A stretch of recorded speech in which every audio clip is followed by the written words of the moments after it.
teman-teman sudah datang malam ini untuk menyaksikan film Rediscover the Star karya Iwan Setiawan. Film ini mengenai 4 tokoh berbeda yang pernah terjebak di kerusuhan Mei 98. Dan 10 tahun setelah itu, bagaimana mereka menjalani hidup dan mengatasi bayang-bayang masa lalu mereka. Selamat malam teman-teman semua. Terima kasih masih tetap bertahan untuk mengikuti diskusi film ini dan sambil bernafas karena tadi kita selama 85 menit ya. 80 menit kita sudah menyaksikan film karya Iwan Setiawan teman saya ini. Dan kita kembali mengingat peristiwa sebenarnya 14 tahun yang lalu ya, bukan 10 tahun yang lalu, karena kalau 10 tahun yang lalu ya tahun 2008 gitu. Dan meskipun sudah lewat 14 tahun yang lalu, tapi sepertinya kok masih sangat begitu dekat gitu. Dalam diskusi film ini kita sangat beruntung karena kehadiran dari Mas Stanley yang kebetulan sekarang menjabat sebagai salah satu komisioner di Komnas HAM, Komisi Nasional Hak Asasi Manusia. Dan kita tahu semua bahwa tragedi Mei sampai sekarang belum tuntas ya, peristiwa Mei, dan kita nggak tahu mau sampai kemana ujungnya. Dan itu mungkin nanti Mas Stanley akan lebih mengulas pada substansi dari film ini. Sementara Mas Eki Manjaya dari Rumah Film mungkin bisa juga mengulas tentang filmnya itu sendiri. Dan mungkin di sini kebetulan juga ada Iwan, jadi bagi teman-teman yang ingin tanya tentang proses kreatif dan lain-lainnya bisa langsung tanya ke Iwan. Nanti setelah, saya kira Iwan jangan dulu ngomong, jadi saya akan mempersilahkan cuma 2 pembicara ini, dan setelah itu saya akan persilahkan kepada teman-teman untuk menanggapi. Silakan Mas Stanley dulu ya. Ya baik, terima kasih dong. Selamat pagi. Selamat malam teman-teman semua. Kepalanya kosong nih, pagi malam kacau semua. Jadi begini, saya diminta untuk bicara lagi tentang Mei 98 ya. Kita sering, barangkali waktu sudah terlalu lama, 13 tahun, kita sudah hampir lupa apa yang terjadi. Sementara denial dari pemerintah nampak sekali bahwa seolah-olah peristiwa itu tidak terjadi. Dan saya ingin mengutip data-data sebetulnya ya. Polisi mengatakan bahwa di Jakarta itu hanya ada 293 orang tewas, 1.344 bangunan rusak dan dibakar, 1.009 kendaraan roda 4 dibakar, 205 kendaraan roda 2 dibakar. Dan kalau kita tahu bahwa peristiwa Mei bukan hanya terjadi di Jakarta, tapi terjadi di banyak tempat. Ya, ada Solo, Klaten, Boyolali, di Solo bahkan rumah kediaman Harmoko dibakar oleh massa habis. Itu yang kemudian katanya bikin Pak Harmoko dengan bersemangat mengetuk palu ya, untuk pencopotan Pak Harto sampai palunya itu copot itu. Antara ketakutan sama bersemangat jadi satu. Karena biasanya kan minta petunjuk Bapak Presiden. Yang lain terjadi di Medan, Delhi, Langkat, Simalungun ya, dan banyak di antara korban tewas. Bahkan di Medan, Delhi, Langkat, Simalungun itu 992 bangunan dibakar. Di Palembang juga terjadi, ini tidak pernah kita dengar. Di Palembang itu 1.232 bangunan rusak atau dibakar. Nah ini biasanya kalau habis kerusuhan itu pemborong, developer itu banyak masuk itu proyek. Kalau bencana alam, kemudian juga konflik, biasanya juga pemborong-pemborong yang dekat dengan pusat-pusat keamanan itu yang kemudian masuk mengenai. Saya tidak tahu, itu tidak dipantau oleh Komnas HAM, tapi kalau dipantau barangkali menarik siapa yang melakukan proses pembangunan kembali ini ya. Di Surabaya 17 toko rusak dan dibakar, Padang 4 bangunan rusak dibakar, Bandung 32 toko. Data-data ini berbeda dengan apa yang ditemukan oleh TGPF. Berbeda lagi dengan apa yang ditemukan oleh tim relawan kemanusiaan. Jadi 98 saya adalah bagian dari tim relawan kemanusiaan. Saya wartawan ketika itu posisi saya. Saya juga mengolek data-data menyebutkan misalnya korban perkosaan aja di Jakarta ya 150 orang. Ditawar, ya hasilnya adalah diskon yang diakui oleh TGPF itu 53 orang korban perkosaan. Dan oleh tim penyelidikan Mei yang dibentuk oleh Komnas HAM pada 2003 menyelesaikan laporannya, data itu diadopsi 53 korban perkosaan. Kita tahu tahun 98 kesulitan bagi wartawan untuk menemukan atau bertemu langsung dengan korbannya. Ya, saya termasuk orang yang dekat dengan teman-teman wartawan yang lain ditanya, masa sih Anda nggak bisa menghubungkan kami dengan para korban? Etik kami, kalaupun saya tahu saya tidak bisa menyebut siapa dia, di mana keberadaannya. Tapi dengan orang-orang yang membantu, yang menangani korban, mendampingi korban, Anda bisa wawancara. Iwan termasuk orang yang kemudian mengejar ya, ada satu anggota Angkatan Laut yang waktu itu jadi komandan kapal di Teluk Jakarta. Dia diperintahkan oleh komandan marinir untuk masuk ke Jakarta dan melucuti semua orang yang menggunakan atribut-atribut militer. Cerita dengan saya begitu bebas, ya, tapi ketika Iwan saya kasih kontaknya, alamatnya, nomor handphonenya, dicari, orang ini mengunci mulutnya rapat-rapat, bicaranya minimalis, tapi ada keterangan-keterangan yang dikeluarkan. Kepada saya dia cerita bebas, saya tanya siapa ini dalangnya, apa yang dilakukan oleh marinir. Tadi nampak itu dalam potongan itu ya, ketika mahasiswa ditembaki dengan gas air mata, itu ada marinir yang mencoba mengendalikan massa, jangan bergerak. Dan kalau kita ingat misalnya tanggal 22 Mei ketika mahasiswa diusir dari DPR RI dan dievakuasi menuju Atmajaya, itu seluruh orang yang melindungi itu adalah marinir. Dan mereka menggulung lengan mereka satu. Gak ada tentara di Indonesia menggulung lengan satu, ya. Atau mereka berganti-ganti atribut untuk menunjukkan saya marinir, saya sahabat Anda. Kadang ininya ditarik, dikeluarkan, celananya dikeluarkan dari sepatu lasnya, orang tahu ini marinir. Besok apalagi selalu atributnya berubah-ubah, karena memang fungsinya adalah mereka meredam. Nah, yang lain adalah kalau kita lihat ya, data perkosaan tadi 150 ya, tapi data yang masuk ke tim relawan kemanusiaan hingga 3 Juli 98 itu tercatat 168 orang. Di Jakarta 153, 20 diantaranya meninggal dunia. Dan pemerkosaan terjadi di Jakarta Barat, Jakarta Utara, dan kawasan lain yang ada konsentrasi orang-orang Tionghoa. Dan pada tanggal 13 Mei 98 terdapat 9 orang korban perkosaan, 3 diantaranya meninggal dunia. 14 Mei ada 132 orang korban perkosaan, 14 diantaranya meninggal dunia.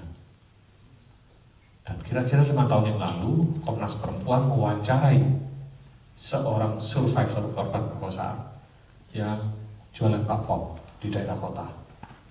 Identitasnya ditutup, tapi confirm bahwa tim Komnas Perempuan memastikan orang ini adalah korban perkosaan. Nah, peristiwa ini apa? Kenapa Komnas HAM kemudian meminta supaya negara segera membentuk pengadilan HAM ad hoc dan membawa pelakunya ke pengadilan? Terus terang pelakunya sekarang ini adalah pejabat-pejabat penting di Republik ini. Saya tidak tahu di sini masuk sebagai privatators atau tidak, Pak Wiranto itu. Dia bertanggung jawab, tapi dia tidak mengambil kendali keamanan. Tapi ada orang yang ada di lapangan dan memegang kendali keamanan secara langsung. Dan mereka sekarang memegang posisi-posisi penting.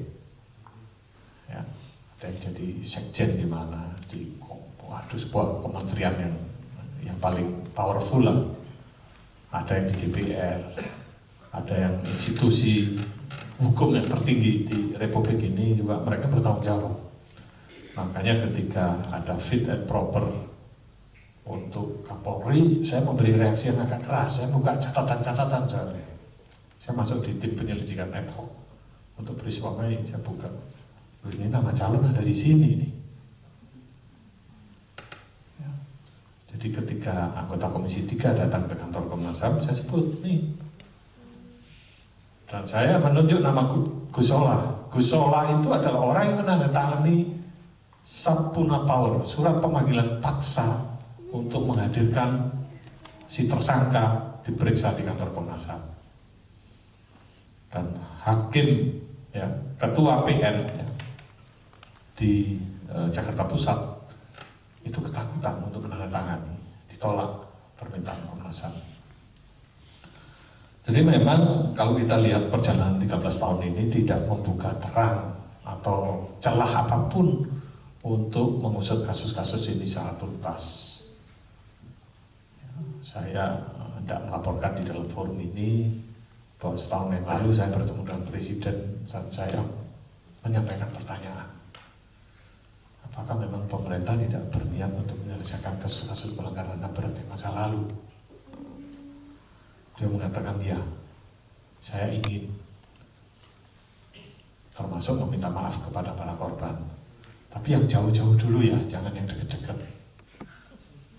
Maksudnya apa ini jauh sama deket-deket? Jangan deket-deket ketika tahun 98-an itu jangan, yang jauh aja. Ya. Yang jadi pertanyaan, yang jauh pun hanya juga sulit. Ya, karena banyak orang-orang dekat yang juga masuk ini, makanya kita bisa melihat bagaimana di Komnas HAM itu tarik ulur keputusan tidak digedok-gedok begitu. Ya, perbaikan, diperpanjang dan seterusnya. Tapi kami berharap itu bisa digedok dan segera diusut karena tidak bisa tidak, ini harus dibuka nih, siapa pelakunya, siapa dalangnya. Dan saya ingin mengingatkan ya, sebelum nanti ke materi film, bahwa sebelum peristiwa Mei ini itu ada pelatihan pasukan-pasukan. Ya, ada preman yang dilatih, ada pesilat yang dilatih, seluruhnya itu dikumpulkan di Cibubur. Mereka diberi uniform hitam-hitam dan dipotong rambutnya mirip dengan TNI, dibeli sepatu boot, dipegangi pistol. Bulan November, Desember itu pelatihan. Setelah pelatihan mereka deployment di ibu kota untuk pengamanan sidang umum pada bulan April. Ya, keterusan nanti sampai Mei. Nah, saya punya data-data tertulis, saya nggak tahu, saya tidak ingat lagi bocoran dari mana. Karena saya dulu membantu Komnas HAM, membantu tim, saya anggota tim relawan kemanusiaan. Waktu dapat data, saya sampaikan pada Komnas HAM, ini harus diproses ini, karena ada nama-nama, ya, dimintai pertanggungjawaban dan seterusnya. Nah, waktu itu saya punya penerbitan bawah tanah. Saya minta pada teman-teman, coba cek, Anda wawancara ini orang-orang yang nama. Wawancaranya menakutkan, karena teman saya ini diminta KTP-nya, difotokopi, dicatat, awas sampai keluar, Anda hilang. Wawancara ini hanya untuk Anda. Wawancaranya saya dapat, saya sebar, tapi lewat jaringan yang lain lagi, tidak lewat media massa. Nah, ini menunjukkan bahwa orang-orang yang setelah peristiwa Mei itu masih powerful dan kekuasaan. Mereka ini yang namanya saya sebut ini punya bisnis di Jordania sekarang. Ini menunjukkan bahwa ada kekuatan yang luar biasa yang bersembunyi dan 4 orang itu terperangkap tadi di dalam situasi. Saya tidak tahu Pak Wiranto itu apakah orang yang juga terperangkap, karena kalau kita baca memoarnya kan ada Superni, ya, ada Super Semar, ada Superni. Surat perintah Mei yang dikeluarkan tanggal 16 Mei. Perintahnya itu adalah Anda sekarang jadi pangkong kaptipnya zaman Pak Harto dulu, kendalikan seluruh keadaan, tangkapin orang-orang itu yang berpotensi menjatuhkan Soeharto. Tapi kita lihat bahwa Pak Wiranto tidak mau menggunakan Superni ini. Yang lain dengan Pak Harto yang Super Smart, powerful ya. Sebelum Super Smart sudah jadi pangkong kamtip dia.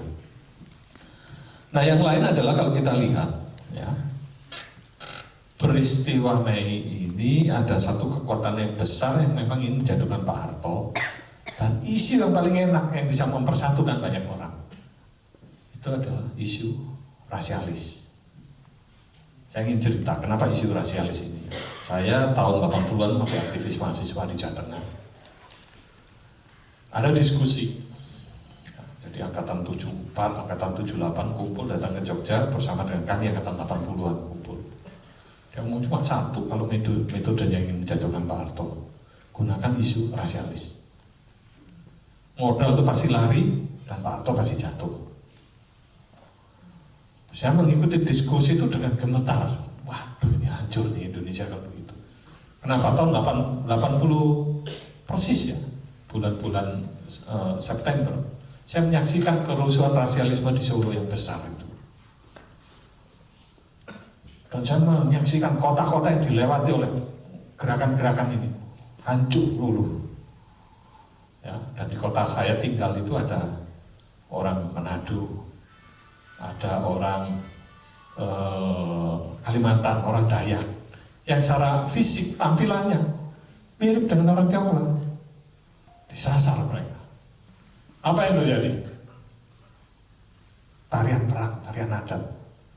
Jadi teman-teman Dayak mengeluarkan mandau, menari di tengah kota, mau melakukan balas dendam. Seorang mahasiswi Manado sedang naik sepeda, dilempar batu, jatuh dia, masuk rumah sakit.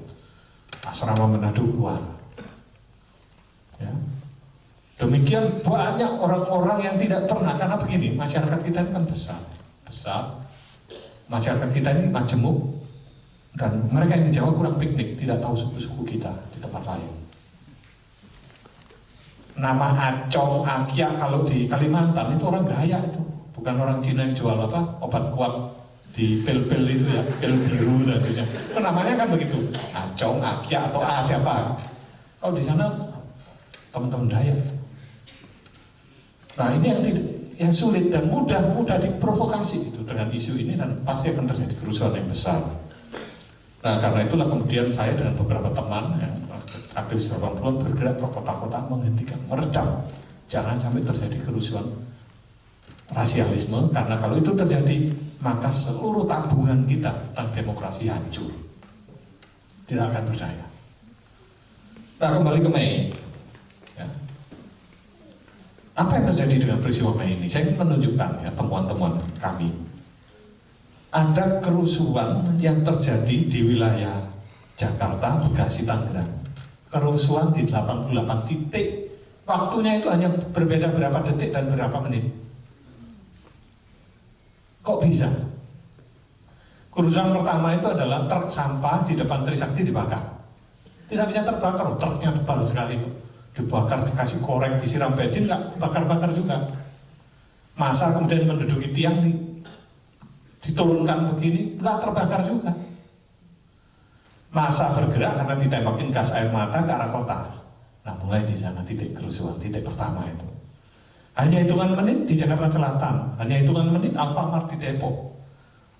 Titiknya banyak sekali dan menunjukkan ini tidak spontan, caranya sama. Ada orang mengatakan silakan masuk ke toko, ayo ini barang-barang dikeluarkan sebagian, orang masuk, ya, kemudian ketika di dalam ditutup, terbakar sudah. Itu saya saksikan sendiri di Sleepy-Jaya, di mana ada sekitar 27 orang ditemukan mati, hangus. Ketika terjadi kerusuhan di Sleepy-Jaya, tanggal 13 itu kan ada dekat Trisakti. Saya punya semacam safe house. Safe house ini ada di dekat komplek Hankam, yang aman lah, orang kalau sembunyi ke sana itu aman. Nah, saya pura-pura bikin production house, dan kami punya seorang anak gadis, ya, yang kami ambil jadi anak angkat, dan tugasnya adalah memasak, membersihkan tempat kami. Setelah dia pulang sekolah, silakan pulang. Kami cari kemana nih anak kami, anak angkat kami. Dan hati-hati ada di Sleepy-Jaya. Saya tanya, kamu ngapain? Saya berusaha ngambil sepatu, kan ada toko sepatu di bawah itu, di depan dulu ada supermarket, ada semacam kayak matahari gitu ya. Nah celakanya dia masuk ke etalase karena lampu tiba-tiba gelap, dia ambil, pokoknya dapat 2 tarik. Dia bawa pulang, ditunjukkan saya sambil tertawa, sepatunya kiri semua. Karena yang di display kan tidak kanan kiri, biasanya kiri semua. Nah ini yang diambil sama dia dapatnya kiri dan mereknya lain, jadi dia bisa dipakai. Nah, saya ingin menunjukkan bahwa peristiwa ini tidak berdiri sendiri, ada sesuatu di belakang. Ya. Dan kalau kita lihat film yang dibuat oleh Iwan ini, saya memberikan apresiasi kepada Iwan karena banyak tambahan-tambahan. Saya dulu nonton tahun berapa ini? 2008-2007 ya. Itu sudah ada tambahan. Ini ada pemilu 2009 masuk itu ya. Jadi masih ada yang baru gitu. Nah, film ini yang satu adalah Esther, kita tahu Esther Hidayani. Jadi ketika mendirikan Esther Yusuf ya. Esther Yusuf ini ketika mendirikan SNB, saya ada bersama dengan dia ya, termasuk diskusi tentang solidaritas Nusa Bangsa, tentang logo dengan ini dengan teman-teman X 5 Oktober Bandung. Dia orang yang mungkin paling gigih di depan ketika itu untuk mencoba mempertanyakan dan mengadvokasi para korban selain tim relawannya Romo Sandiawan. Nah yang lain adalah kita lihat Fauzan ya. Fauzan anak Forkot, jebolan Forkot ini ex yang militan ya. Militan yang, karena saya sempat melatih teman-teman Forkot nih. Jadi habis 98 itu ada satu pelatihan di puncak. Mereka ngomong, "Bang, lapor bang, saya dapat arlojinya polisi." Itu juga arlojinya polisi. "Saya dapat tameng, saya dapat helm." Oh kaget, wah hebat betul nih kalau bisa dapat tameng, dapat helm. Dan mereka bawa ke pelatihan itu untuk menunjukkan ini. Kami punya nih benda-benda simbol-simbol kekerasan dari aparat. Yang lain adalah kalau kita lihat Wiranto kita tahu, yang lain adalah Ibu Yati, yang anaknya menjadi korban di Jogja Plaza. Orang-orang ini dalam film Iwan ini tidak pernah melupakan peristiwa kerusuhan Mei, dan dia terus bertanya, dia terus mencari dan mengupayakan kebenaran itu bisa ditemukan meskipun barangkali ibarat lubang itu lubangnya itu lubang jarum itu. Dia harus bisa menemukan. Film ini berakhir mungkin syuting besarnya 2008 atau 2007. 2009 tambah Wirantonya, tapi mungkin yang lain itu berhenti pada sekitar 2008. Pastinya ada selisih waktu dengan sekarang itu sekitar 5 tahun. Saya tidak tahu dalam 5 tahun ini apa yang dikerjakan oleh 3 teman ini. Kalau Wiranto kita tahu ya, masih di partai baik-baik saja. Yang tiga yang lain saya sebetulnya malam ini ingin mendengar. Ada Esther, ada Ibu Yati, ada Fauzan. Apa yang mereka lakukan, apa yang mereka pikirkan tentang peristiwa 13 tahun yang lalu. Apakah mereka masih konsisten? Atau barangkali mereka seperti kita semua. Ya peristiwa itu pernah ada, tapi apa sih? Kalau kita nonton nanti tentang kerusuhannya ya, tentang bekas-bekas kebakaran, kita masih terkaget-kaget. Ingatan kita melayang ke peristiwa itu. Kalau kita jalan ke Gajah Mada itu bangkai-bangkai kendaraannya terbalik. Dan itu ada pasukan pemungut besi tua yang dalam hitungan jam bangkai itu pukul 7 di orang itu bawa, ada kucing Inggris, ada macam-macam. Nanti pukul 11 sudah habis bangkai dibawa. Belum lagi gedung-gedung.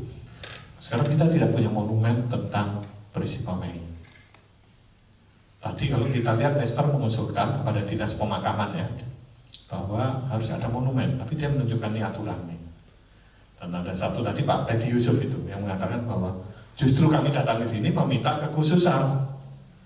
Yang dibacakan adalah keputusan yang bersifat umum, tidak boleh ada tanda-tanda, tidak boleh ada pemisahan dari satu kuburan kepada kuburan lain, tidak boleh menggantungkan benda-benda di atas kuburan dan seterusnya.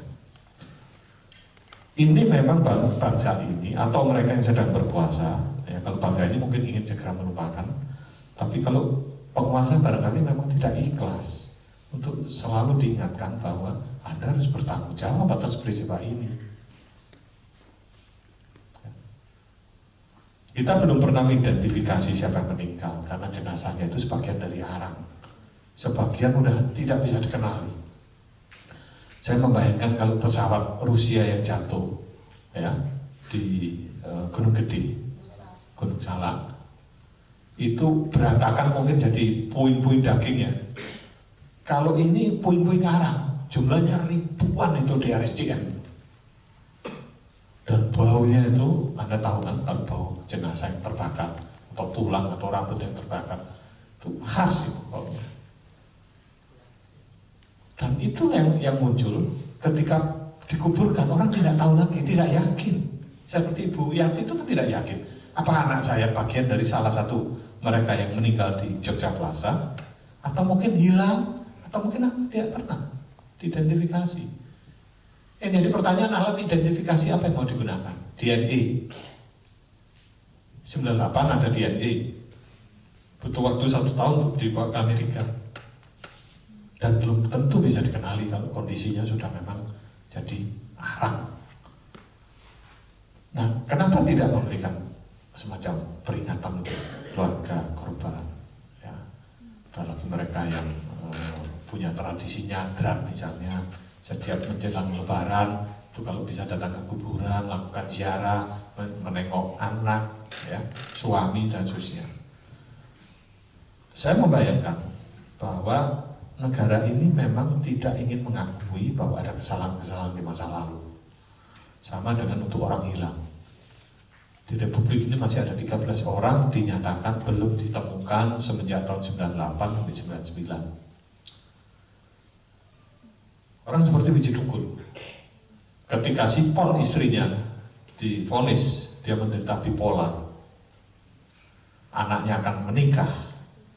Di Indonesia ini untuk menikah itu butuh surat keterangan dari bapak, butuh restu dari bapak. Kepada siapa dia bisa meminta surat kematian, surat keterangan hilang atau apa? Surat keterangan hilang ke polisi biasanya. Kehilangan SIM, kehilangan handphone, dilaporkan ke polisi. Kehilangan suami, kehilangan bapak, apakah ke polisi? Jadi waktu itu saya menyatakan dengan teman-teman, termasuk Ketua Komnas HAM, kenapa kita tidak berinisiatif membuat semacam surat keterangan, menyatakan bahwa si A hilang dalam status penyelidikan kita, dan itu yang kemudian digunakan dasar oleh wani untuk menikah. Demikian juga anak siapa yang bekerja di TKI di Arab Saudi mau menikah, tidak bisa menikah karena ada keterangan bahwa bapaknya ini hilang, korban penculikan. Jadi ada banyak hal yang sebetulnya remeh-temeh, menemukan orang hilang, ya, mengakui bahwa di masa lalu memang pernah terjadi kesalahan. Itu sudah dilakukan oleh negara. Dan bangsa kita adalah bangsa pelupa. Kalau kita tanya kepada para pelakunya, dia akan mengatakan, saya lupa. Sama dengan kasus korupsi, ya, kalau dibawa ke pengadilan, lupa, tidak ingat, tidak tahu. Itu tiga kalimat-kalimat mantra. Nah, menurut saya, ya, film ini penting. Karena film ini akan mengingatkan kepada kita bahwa pekerjaan mengungkapkan kebenaran, ya, termasuk mengakui bahwa ada warga negara kita yang meninggal, ada warga negara kita yang hilang, ada warga negara kita yang dihilangkan secara paksa. Bapak Ibu teman-teman mungkin tahu, kalau sempat datang ke Wonosari, mungkin tur ke Borobudur atau coba mampir ke Wonosari, datang ke Luweng Grubuk. Luweng Grubuk itu satu gua di bawah tanah, vertikal dia. Lubang di atas itu hanya sekitar 5 meter, tapi di bawahnya itu luar biasa dan ada sungai. Saya pernah bawa penduduk di sekitar sana, termasuk pemuka desa. Yuk jalan, saya mau lihat lubangnya. Dia 5 meter pegang pohon, nggak berani maju terus. Pak, nanti disedot kalau masuk situ. Padahal saya berdiri dekat pinggir, pegang akar-akaran itu untuk melihat. Saya tunggu.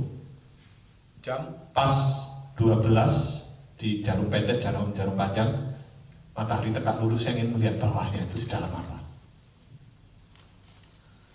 Tinggi, dalamnya 100 meter, lebih tinggi dari Monas. Monas itu hanya 82 meter. Tahun 65 orang dibuang hidup-hidup ke sana. Sebagian digorok, sebagian dilempar, sebagian dengan sukarela loncat. Peristiwa itu kembali terulang ketika ada peristiwa yang namanya penembakan misterius 8285. Banyak orang-orang yang dituduh preman, gali, termasuk petani yang menolak tanahnya dibebaskan dan diberi ganti rugi, disuruh meloncat secara sukarela ke bawah. Nah, saya bayangkan kalau satu saat ini menjadi ekspedisi caving-nya, orang piknik untuk melihat gua, keindahan gua. Orang lupa bahwa itu adalah situs-situs pembunuhan sebetulnya. Yang harusnya kita selamatkan, tidak boleh datang ke wisata itu. Kita harus menemukan serpian-serpian tulang, kerangka, dan seterusnya untuk kepentingan penyelidikan. Begitu negara mengakui, jadikan itu menjadi museum atau wisata, terserah. Karena sekarang pemerintah daerah Wonogiri ingin menjadikan itu menjadi tempat kunjungan wisata untuk caving, para pencinta alam. Karena 100 meter tidak mungkin dituruni, dia akan masuk melalui gua di bawahnya. Jalan ke atas menuju ke lubang gubuk. Dan sungai itu sampai nanti di Laut Selatan, Segoro Kidul. Jadi kalau sedang musim hujan, air pasang, jenazah atau sebagian kerangka itu akan dibawa langsung dilarung ke laut oleh alam. Alam menghilangkan barang bukti, ya, aparat kita tidak mengakui, masyarakat kita melupakan. Apa yang bisa kita lakukan? Film ini menjadi bagian yang penting untuk mengingatkan bahwa ada persoalan bangsa kita belum selesai. Boleh saja Wiranto menjadi presiden, boleh saja Wiranto ya populer, mendapat posisi penting di negara ini. Demikian juga orang-orang yang sebagian tadi bermunculan wajahnya. Tapi minimal dideklar dulu apa yang terjadi peristiwa itu, diakui, ya. Mereka yang dianggap bersalah memang melakukan kejahatan luar biasa, extraordinary crime, bawa ke pengadilan. Bahwa pemerintah ingin memberikan amnesti kepada mereka atas jasa-jasa mereka, silakan. Tapi minimal perlakuan kepada korban itu harus pertama ada pengakuan, yang kedua harus ada proses reparasi untuk korban. Apa kita itu rehabilitasi nama baik? Karena sebagian dari anak-anak yang masuk ke Jogja Plaza itu di stigma penjara, para penjara, bandit. Itu yang tidak bisa kita terima. Anak-anak ini diperangkap oleh sistem kekuasaan, ya. Dan kita tidak tahu siapa orang-orang yang bermain di belakang itu. Saya sebagai anggota tim penyelidik ketika dibentuk tim Etok Mei, saya hanya tahu sebagian. Ini penyebabnya, ini orang-orang yang bertanggung jawab. Tapi saya juga tidak tahu apakah itu benar atau tidak. Pengadilan yang harus membuka itu. Nah, menurut saya ingin menutup uraian saya dengan mengucapkan profisiat untuk Iwan. Sekali lagi film ini berguna dan harus didiskusikan secara luas kepada publik, bukan hanya menonton tapi diajak berdialog seperti ini. Menurut saya akan banyak manfaatnya untuk film yang Anda buat. Terima kasih. Iya, silakan Mas Indra. Ya, terima kasih. Saya mungkin nyambung sedikit, tapi nyambungnya ke filmnya langsung ya. Ada 3 hal kenapa film ini penting. Pertama, film is archive gitu. Kalau menurut yang saya baca ada seorang akademisi yang bernama Andreas Hausen, dia bilang tentang twilight memory, tentang ada budaya amnesia gitu. Sedangkan Indonesia itu sangat akut ya amnesianya gitu. Kalau di Eropa banyak sekali monumen, banyak sekali museum gitu. Tadi saya sempat bicara sama Iwan, jangan-jangan saya salah, tapi apa ada monumen atau museum tentang reformasi 98 gitu. Monumen katanya museum pernah akan didirikan oleh Esther tapi tidak dapat izin katanya. Sementara monumen ada Dolorosa di Gambir ya, tapi itu kan tidak menjadi fenomena nasional gitu ya. Nah di sini menurut saya penting karena reformasi itu kan semua orang mengalami yang hidup saat itu ya, baik kecil atau dewasa gitu. Semua orang punya ceritanya masing-masing. Masalahnya ada berapa banyak film Indonesia tentang reformasi gitu. Padahal banyak sekali yang kita gali dari tadi disebutkan banyak sekali. Di sini juga ada 4 tokoh gitu kan yang diikuti oleh Iwan. Dan saya lihat hanya sedikit yang paling, setahu saya yang paling dari kalau fiksi yang paling awal adalah Kutunggu di Sudut Semanggi tahun 2004, kemudian Mei 2008, Bayi Buta yang Terbang 2008, terus 9808. Kemudian pernah ada film yang judulnya Pocong, yang tidak itu Sujarwo, yang nggak lulus sensor dan hanya bisa dilihat kalau kita ketemu sama saudaranya atau krunya gitu yang punya. Kalau sekarang judulnya Pocong masih bisa. Bisa, tapi ya itulah. Tapi sekarang nggak susah karena ada Pocong 2 yang katanya lebih seram dari Pocong 1. Padahal kita Pocong 1 aja belum nonton kan. Kemudian di Fismik ada Rumah Babi. Rumah Babi itu kan film horor pendekatannya tapi tentang itu ya, tentang peristiwa 98. Dokumenter ada student movement-nya Bang Dino gitu kan. Tapi setelah itu mana gitu kok ada kenapa nih? Museum nggak ada, monumen hanya sedikit gitu ya. Terus film cuman itu ya. Nah, ini pentingnya film ini adalah karena dia jadi arsip tersendiri gitu. Jadi kita bisa melihat. Yang kedua adalah latar belakang Iwan yang seorang jurnalis gitu. Banyak sekali film-film Indonesia yang membahas kemiskinan tapi dia sendiri tidak pernah miskin, riset tentang kemiskinan enggak gitu. Jadi berjarak sekali gitu. Sementara ini tadi saya ngobrol setelah waktu 98 Iwan menjadi wartawan dan punya keistimewaan untuk berada dalam 2 sisi gitu. Dia bisa tahu dari segi mahasiswa, gerakan mahasiswa, atau dia juga bisa berdiri meliput dari sisi militer. Jadi dia bisa melihat reaksi wajah dan sebagainya dan bis pembicaraan gitu. Terus banyak perspektif, karena itu banyak perspektif dan bahkan sempat nginep-nginep ya di rumahnya Bu Yanti misalnya, jadi tahu persis gitu.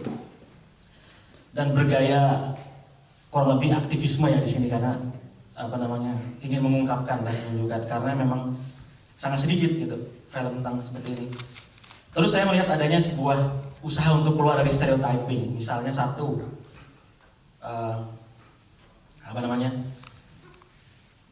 yang paling menderita biasanya disebut kaum Tionghoa, tapi di sini disebutkan bahwa semua menderita gitu, semua tidak hanya 1, 2, tapi ini semua luka bangsa gitu kan.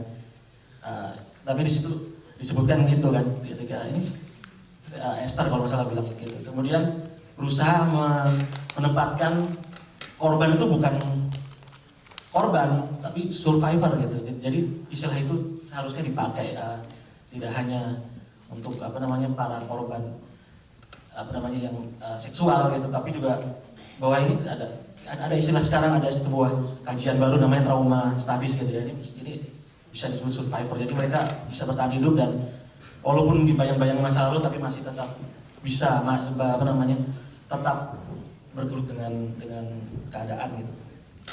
Terus yang ketiga misalnya Pol Pot, kalau kita tahu punya stigma tertentu ya, tapi yang dipilih bukan orang sembarang, tapi seorang yang aktivis PMI, orang NU gitu. Itu kan sesuatu yang ya Pol Pot ada juga ya. IAIN. Maksudnya banyak orang berpikir kan di media ada ini begini, tapi ini kelihatan beda gitu.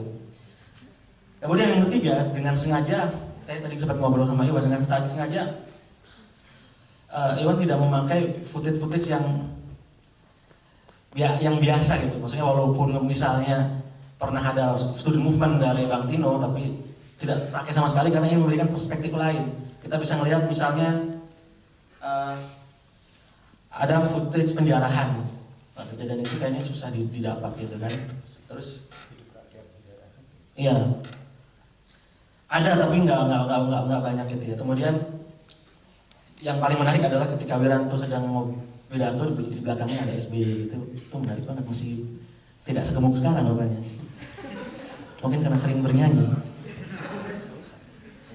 Ya. Masalahnya menurut saya nggak tahu, mungkin yang lain ngerasakan atau enggak. Apa namanya? Bagus gitu kan masuk ke dalam, tapi satu harusnya fokus ke empat tokoh itu gitu. Saudara masih banyak orang ngomong, atau ketika misalnya kayak tadi ada acara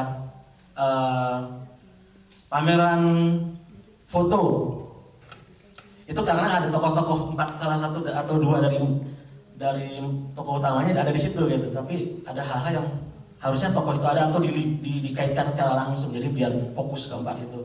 Misalnya sebelum pameran foto ada tulisan PMI besar gitu kan. Karena saya ngobrol sama Iwan, saya tahu bahwa mereka sebelumnya ke PMI, terus ada diskusi nggak jadi, terus kemudian pindah ke situ. Tapi kan penonton nggak harus tahu gitu, jadi maksudnya bisa dipotong berapa biar lebih cepat gitu. Nah di situ yang kedua ya masalah saya ya itu gergetan aja ini sekalian. Mungkin karena itu kali ya, karena nggak tahu entah ingin berhalus-halus atau ingin karena pendekatan Jawa atau apa, jadi Wiranto tuh kayaknya saya kesel sikat aja gitu, kenapa itu yang saya kesel. Tapi dari sini saya bisa lihat setelah saya nonton kedua kalinya, oh asik banget sih lo nyanyi segala macam, yang lain menderita, itu juga bisa sebenarnya. Saya senang itu, tapi saya pengen sikat aja seharusnya sih. Mungkin maksudnya begitu kan, nyindir gitu. Saya nggak tahu, mungkin Iwan harus cerita. Wiranto udah lihat ini belum dan gimana komentarnya? Nggak mau ya? Nggak mau, tapi nggak dicekal ya kan? Iwannya hilang. Mungkin itu dulu sementara. Ya, terima kasih Mas Egi. Tapi memang gaya filmnya Iwan tuh memang seperti ini. Maksudnya selalu menyerahkan kepada penilaian penonton. Sama seperti halnya perasaan saya dengan Mas Egi ya. Saya juga gergetan banget sama Wiranto, karena buat saya ya meskipun mungkin buat Iwan ini porsi keempat tokoh ini ya sama gitu ya, tapi buat saya ini Wiranto kok kebanyakan banget gitu loh. Apalagi pas ngelihat dia nyanyi segala macam, aduh bikin muntah lah gitu. Tapi oke lah, mungkin ada teman-teman yang sudah menonton mau menanggapi seperti halnya Mas Egi, bisa ke filmnya, bisa ke isinya. Saya persilahkan, dan silahkan juga ke Iwan, ke sutradaranya tanggapannya. Ayo silahkan. Selamat malam, nama saya Ijul. Sebenarnya ini mungkin bukan buat ke isinya, tapi saya cuma buat untuk masukan, karena ini mungkin sebagai salah satu unsur pendukung dalam film gitu ya, subtitlingnya. Saya dari awal sampai akhir itu banyak dialog yang tidak diterjemahkan, satu. Yang kedua itu banyak sekali tense yang salah. Terus yang ketiga itu banyak sekali typo. Jadi kalau memang ini untuk ditujukan ke luar, gitu ya, saya nggak ngerti apakah ini masih bisa direvisi atau enggak untuk teksnya. Tapi kalau bisa sih direvisi lagi, karena agak cukup mengganggu gitu kalau untuk keluar gitu ya, supaya supaya internasional tahu lah atau gimana. Itu teks filmnya itu sangat mengganggu buat saya sendiri. Gitu. Terima kasih. Oke, terima kasih buat masukannya, Mbak. Itu memang kenapa termasuk judul. Sebenarnya saya masih pengen untuk sekarang masih dalam proses mencari. Ini belum final memang, karena kemarin itu ada deadline untuk satu festival yang mesti cepat, jadi saya bikin dulu, saya kirim dulu, dan karena kebetulan sekarang masih dalam proses untuk menunggu. Terus terang saya masih menabung untuk pengen mixing, pengen ngerapiin audio ya, karena ada beberapa audio yang terutama dari footage 98 yang setelah ada sebenarnya beberapa gambar atau footage yang lebih menarik, misalnya ketika Esther dengan beberapa LSM waktu itu mengajukan class action atau gugatan soal kok pemerintah lepas tangan soal Mei, tapi saya tunggu sebentar waktu itu, coba ditransfer, ketika ditransfer nggak bisa karena playernya waktu itu sulit nyarinya, jadi ada satu format 8 mili waktu itu. Nah ternyata setelah itu kita tunggu-tunggu, agak lama nyari playernya ketemu, kasetnya kena jamur rusak, malah lebih parah lagi footage-nya. Jadi ini offline editing kelar, memang setelah ini proses berikutnya adalah merapikan subtitling, mencari judul dalam bahasa Indonesia, dan untuk Indonesia memang pengennya sih saya nggak usah pakai subtitling aja, jadi ada 2 versi untuk keluar, untuk festival. Memang itu nanti rencana memang masih akan ada perbaikan. Jadi sekali lagi terima kasih untuk masukannya.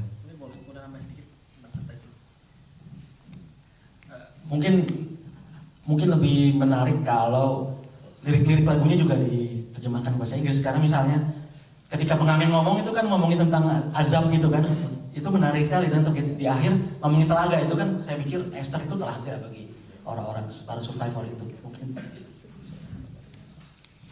Ada lagi yang mau nanggapi? Gak ada ya? Ayo, iya. Judul filmnya itu. Sebentar ya. Sudah kencang suaranya. Ya, nama saya Iyo. Judulnya itu maksudnya Rediscovering the Star itu atau Rediscovering the True Star. Di antara 4 tokoh ini artinya kita mencari bintang yang benar-benar bintang gitu, yang seorang yang memang konsisten gitu terhadap apa yang diperjuangkan, khususnya kemanusiaan gitu. Simpel aja sih kalau saya, itu Rediscovering the Star lebih ibaratnya begini. Ketika orang dia menjalani hidup, saya mengandaikan, ini pengandaiannya, dia seperti membangun hidup, ada yang kemudian tidak mampu untuk mendayung sendiri ikut dengan sebuah kapal besar, dan setelah itu di tengah perjalanan mereka terkena badai, ya Mei 98 tadi. Nah setelah itu kenapa Rediscover the Star? Sebenarnya terjemahan yang pasnya dalam bahasa Indonesia itu seperti pelaut atau orang yang melaut setelah kena badai, mereka bingung mencari arah untuk direction hidup mereka atau arah hidupnya setelah ini mau kemana ya. Yang mereka coba temukan sebenarnya itu seperti rasi bintang, ada di utara, ada di selatan, di timur.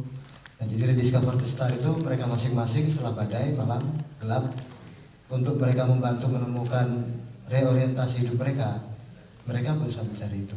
Nah 4 orang itu menurut saya masing-masing sebenarnya punya kebingungannya sendiri, antara mereka pengen quote and quote apa ya, hidup lebih baik, untuk harapan mereka apapun lebih baik itu ya.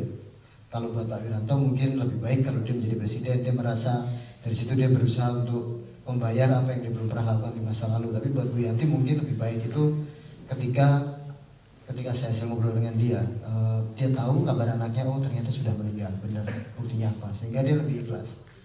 Ketika dia bikin Indomie tadi itu, saya terus terang bingung, saya pikir tadinya dia membuat sajian, tapi ternyata setelah selesai saya ngobrol, dia cerita bahwa yang berubah setelah peristiwa itu adalah selama 10 tahun ini sering tiap malam, atau bukan tiap malam lah, sering ketika malam dia tinggal di perkampungan kumuh dekat Kalisundar. Ketika ada orang di sekitar perkampungan dia, banyak orang yang penjual gorengan, pedagang di pasar Jatinegara, pedagang kaki lima.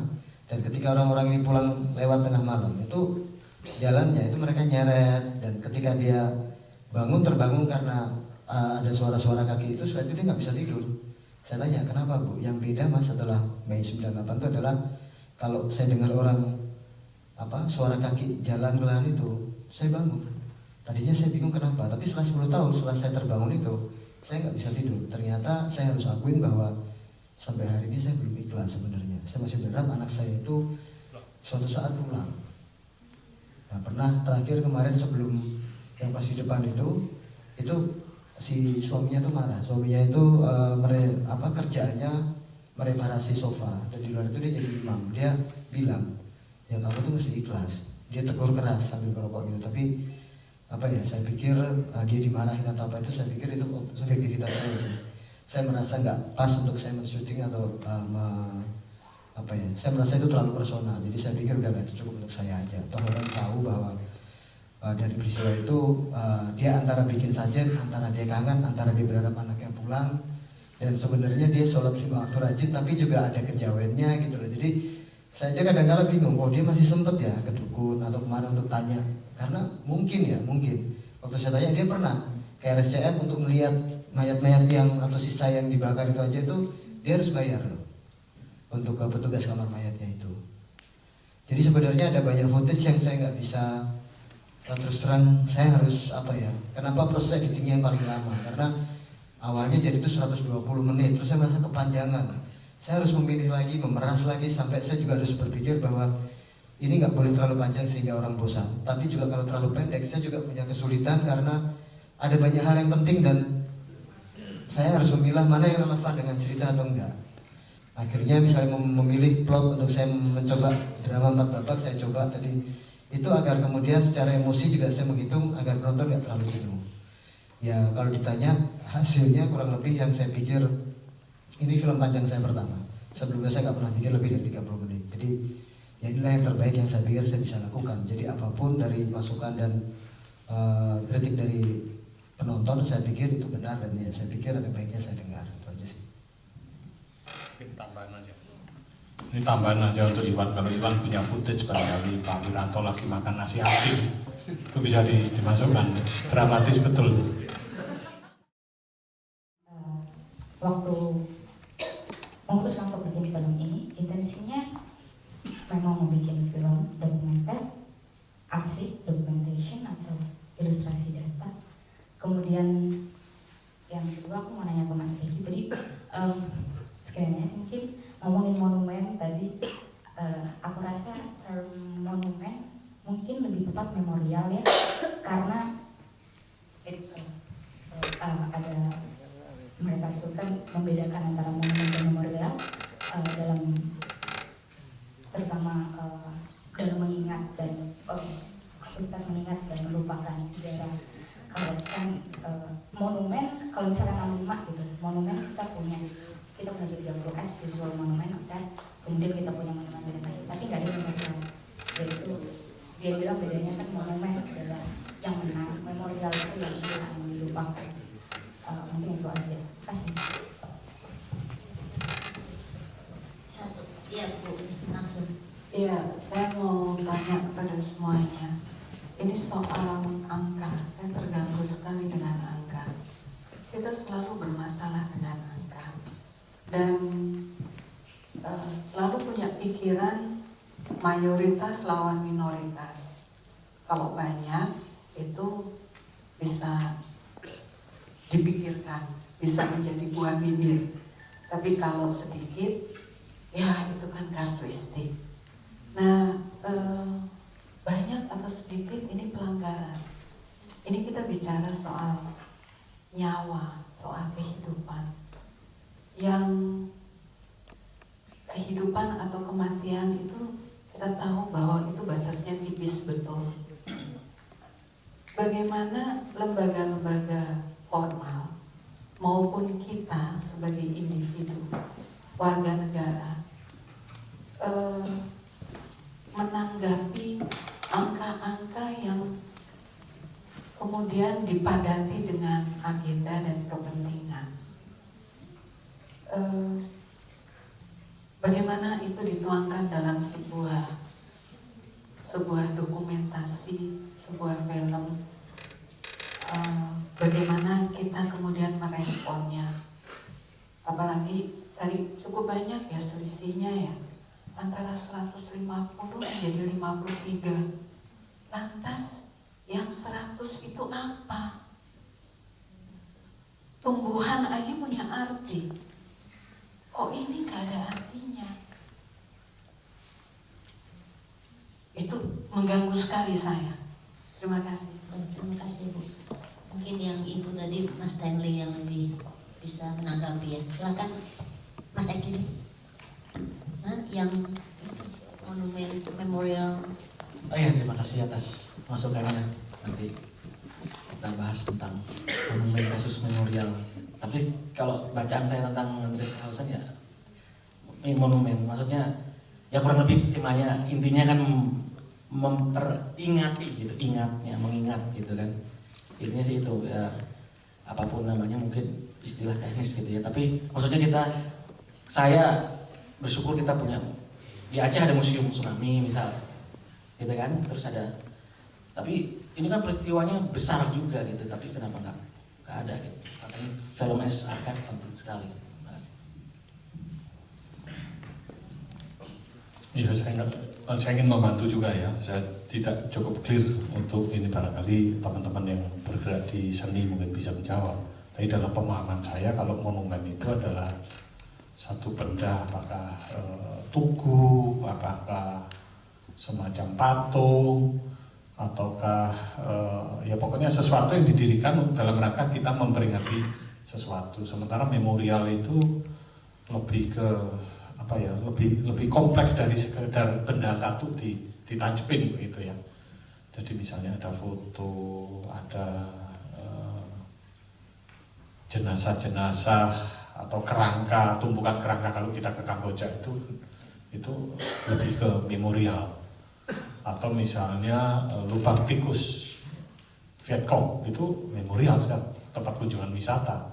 Atau misalnya tempat penembakan massal yang menimpa 250-an orang di satu desa, itu didirikan monumen. Meskipun monumennya adalah versinya korban. Nah, cuma di Indonesia ini memang monumen, terutama zaman Orde Baru, yang memang didirikan untuk kepentingan kekuasaan, untuk kepentingan pemerintah.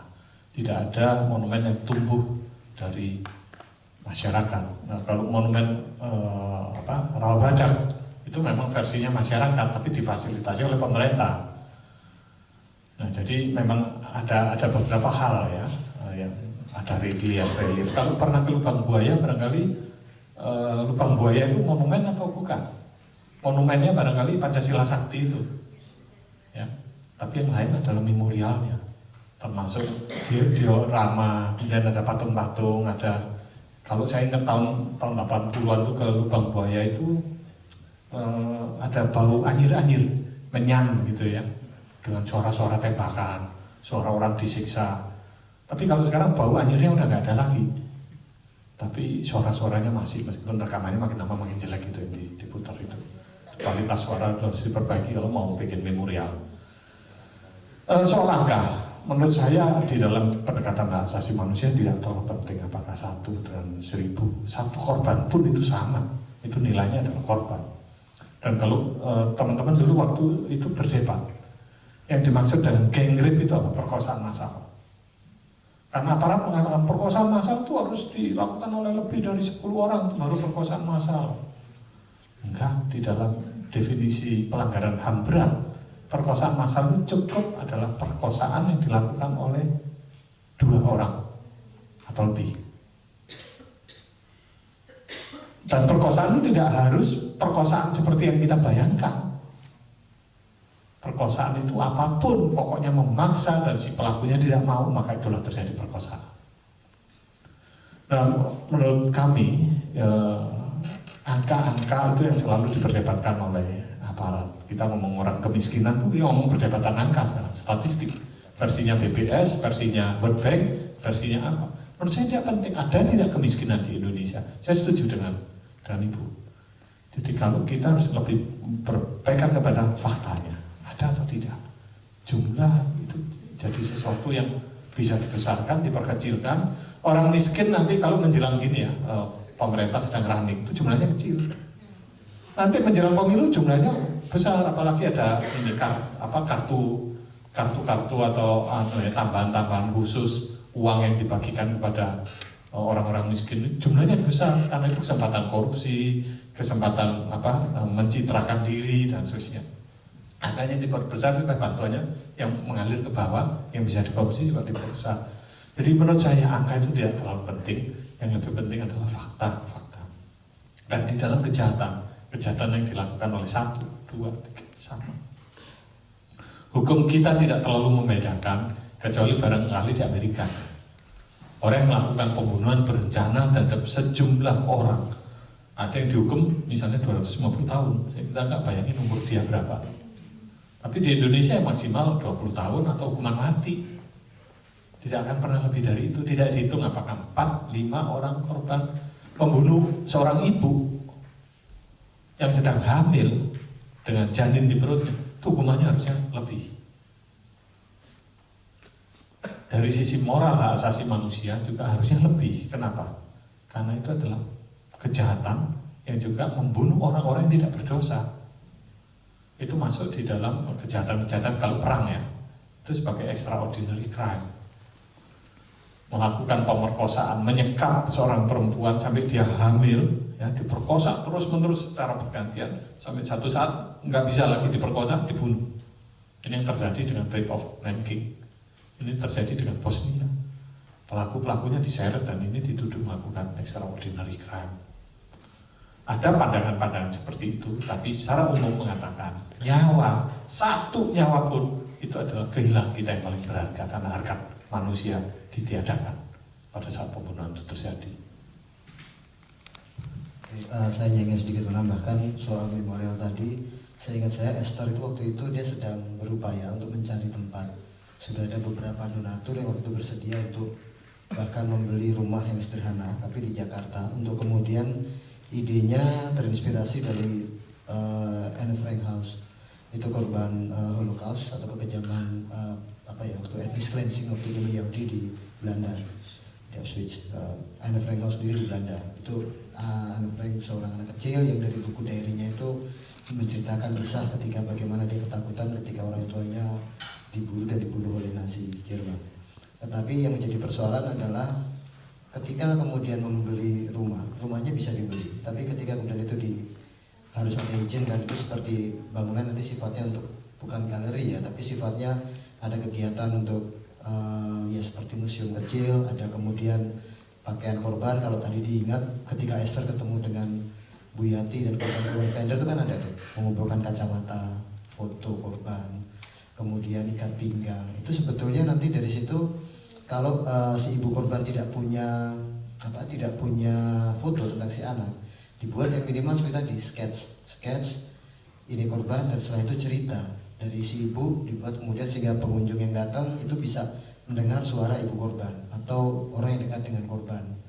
Nah tapi ternyata pada proses perizinan itu nggak pernah diberikan oleh Pemda, sehingga terakhir saya dengar harusnya dia hadir malam ini, tapi dia sakit keras karena dia masih dia sampai sekarang pun. Kalau tadi Stanley tanya apa kabar Esther dan yang lain itu, tadi saya sempat mengupdate sedikit, saya cerita dengan Stanley bahwa lembaga yang dia pimpin yang Solidaritas Nusa Bangsa itu dari 2005 kalau nggak salah mereka sudah memberikan masukan draft rancangan undang-undang anti diskriminasi ke DPR, tapi sampai hari ini tidak kunjung disahkan. Jadi sudah malah. Tapi isinya sendiri gimana Stan? Oke, ini mungkin update dari Stanley yang tadi, maaf saya belum sempat ngobrol karena ketika 2 tahun lalu saya ngobrol itu belum jadi. Nah, tapi yang mentok tadi adalah soal Memorial House tadi itu masih gagal sampai sekarang mentok. Terus kemudian Fauzan pernah waktu itu cerita pesantrennya hampir ambruk karena kekurangan juga kira-kira biaya, karena yang dia kelola itu pesantren untuk anak-anak yang kurang mampu setingkat SMA. Nah yang menarik waktu itu saya berusaha membantu dengan memperkenalkan kira-kira orang yang mampu dan mau membantu. Yang saya ingat saya membantu menjadi donasi yang satu paling besar, bahkan merenovasi itu Pendeta Albert tadi. Itu yang saya dikenalkan oleh Nom juga waktu itu, film dokumenter saya waktu itu diputar di GKI di Bandung. Dan dari sini sebenarnya saya boleh sampaikan bahwa di antara masyarakat awam sebenarnya solidaritas, apakah itu antara agama, antara etnis, sebenarnya masih cukup kuat. Tetapi yang saya lihat bahwa upaya untuk memelihara kebinekaan, toleransi agama itu juga justru tidak dilakukan. Misalnya saya nggak habis pikir misalnya apa sih sebenarnya tugas Departemen atau Kementerian Agama sampai hari ini. Karena misalnya saya pernah tanya dengan teman yang jabatannya cukup tinggi gitu ya di Departemen Agama, kenapa nggak terpikir untuk ngobrol dengan Departemen Pendidikan Nasional untuk merumuskan tentang misalnya mata pelajaran dari SD tentang toleransi. Ketika libur, yang Muslim bisa tinggal di rumah keluarga Katolik atau Kristen, yang Kristen bisa tinggal di Buddha, dan yang Buddha tinggal di Islam. Tapi ya mereka ketahui itu bagus, tapi kayaknya bakal pasti ditolak kan. Ya, selalu Itu yang kadang-kadang saya juga nggak ngerti. Dan soal intensi saya membuat film ini, saya coba jawab aja secara jujur. Sesederhana itu berawal ketika saya dulu masih jadi wartawan di Tempo. Pasca 2000 itu, saya ingat saya setelah 98 harga kertas, harga semua yang berbau impor itu mahal sekali. Dan waktu itu dari saya keliling ngobrol dengan teman-teman. Kalau saya tugas keluar kota, saya punya kebiasaan ke kampus, ngobrol dengan teman-teman pers kampus, itu dengan mereka. Ternyata makin banyak yang nggak baca majalah Tempo maksudnya waktu itu. Karena ketika Tempo dicetak berwarna, harga jualnya makin mahal, harga kertas juga mahal, sehingga saya kepikir, seperti tadi saya sampaikan ngobrol dengan Eki, ada banyak hal saya pengen share, bahwa melihat Mei 98 itu selalu ada antara prihatin, antara sebel, antara pengen membagi, tapi ada banyak hal yang yang belum jelas, yang pengen saya share. Nah, ketika saya berlanjut kerja di SCTV tahun 2004 akhir, itu juga ketika peringatan setiap tahun ngobrol dengan editor saya, peringatan Mei, selalu mereka tanya, sebenarnya gimana sih dulu Mei? Jadi sebenarnya saya bikin film ini lebih karena saya pengen share bahwa ini peristiwa yang kalau dari segi magnitude maupun dari segi hal yang dimana kemanusiaan itu, nyawa itu dianggap murah sekali. Saya pengen share, tapi kemudian saya pikir dengan saya membuat film, kalau kemudian tadi lama karena saya coba membuat ini secara swadaya, itu agar lebih gampang saya men-share dalam bentuk audiovisual dan bentuk film dokumenter. Dan setelah itu saya nggak ada niatan lain kecuali membagi ke teman-teman yang tidak melihat atau mengalami langsung, bahwa kalaupun dia orang biasa atau posisinya dimanapun, kenapa saya ambil 4 karakter tadi, itu mewakili Pak Wiranto yang waktu itu dianggap bagian dari orang yang mestinya powerful, yang dibilang tadi Stanley juga diceritakan dia dapat surat perintah untuk mengambil langkah apapun untuk mengatasi keadaan, tapi dia juga tidak lakukan. Ada yang kemudian aktivis mahasiswa seperti Fauzan, ada yang dianggap selama ini minoritas, dan kemudian Esther tadi ya, Tionghoa dan perempuan, tapi toh dia juga melakukan yang terbaik yang dia pikir dia bisa lakukan untuk peduli pada sesama. Dan ada Bu Yati, agar ketika suatu saat saya nggak berharap ini terjadi, tapi juga tidak ada jaminan bahwa kerusuhan seperti ini tidak akan terjadi. Karena kalau kita lihat dari 55 sampai kemudian sekarang, setiap pergantian kekuasaan itu selalu di tingkat elit konflik, tapi kemudian yang paling banyak menjadi korban adalah di orang biasa. Agar ketika suatu saat kerusuhan itu terjadi, ketika orang menonton film ini dan setelah itu dia saya lebih pengen bahwa hati-hati ketika ada kerusuhan dan yang lain, jangan sampai kita masuk atau mau melakukan sesuatu yang di belakang hari akan kita sesali. Yang kita sesali itu adalah menjarah, atau kemudian kita ikut melecehkan, atau mungkin barangkali tanpa kita sadari ya, karena mungkin masa gitu ikut kemudian ya atas nama agama atau atas nama etnis, kemudian kita tega untuk kemudian ikut atau membiarkan ada kekerasan terhadap manusia yang lain. Ya, ketika kemudian ketika misalnya kemarin di Cikesik misalnya Ahmadiyah, saya sendiri itu sampai sekarang hari ini masih, kok bisa ya orang bersama Muslim, atau kalaupun satu disebut sesat, nyawa itu begitu murah. Sehingga akhirnya saya pikir dengan segala keterbatasan ya saya coba jadikan film ini, dan ya inilah jadinya. Saya pikir itu saja. Terima kasih. Iya, saya kira kita udah malam juga, tapi luar biasa nih teman-teman masih bertahan. Karena itu saya ucapkan terima kasih buat teman-teman yang masih bertahan. Dan mungkin saya nggak akan menyimpulkan apa-apa, karena saya yakin ini bukan karya Iwan yang terakhir. Bahkan film ini pun masih akan direvisi ya Wan ya, untuk menjadi yang lebih enak ditonton, lebih enak diikutin, tidak terlalu capek. Apalagi banyak juga masukan dari teman-teman semua. Yang jelas yang saya tahu dari Iwan dengan gayanya sendiri dia membuat film, dengan intensitas dia di tahun 98, karena saya juga bareng Iwan waktu itu bergerilya menjadi wartawan sekaligus aktivis mahasiswa dari rapat ke rapat yang mestinya liputan gitu. Nah, jelas bahwa dengan semestinya kalau saya gitu ya, mungkin kalau saya menjadi Iwan itu udah kayak apa itu memposisikan Wiranto itu, tapi Iwan tidak seperti itu. Artinya dia masih kejurnalisannya itu loh, kewartawanannya itu itu mungkin yang menjadi melandasi kenapa Iwan memilih gaya penuturan film seperti ini. Nah, teman-teman, saya ingin applause buat dua pembicara. Terima kasih buat Mas Fikri dan Mas Fendy, dan juga applause buat Iwan. Kita tunggu karya selanjutnya. Terima kasih, selamat malam buat semuanya.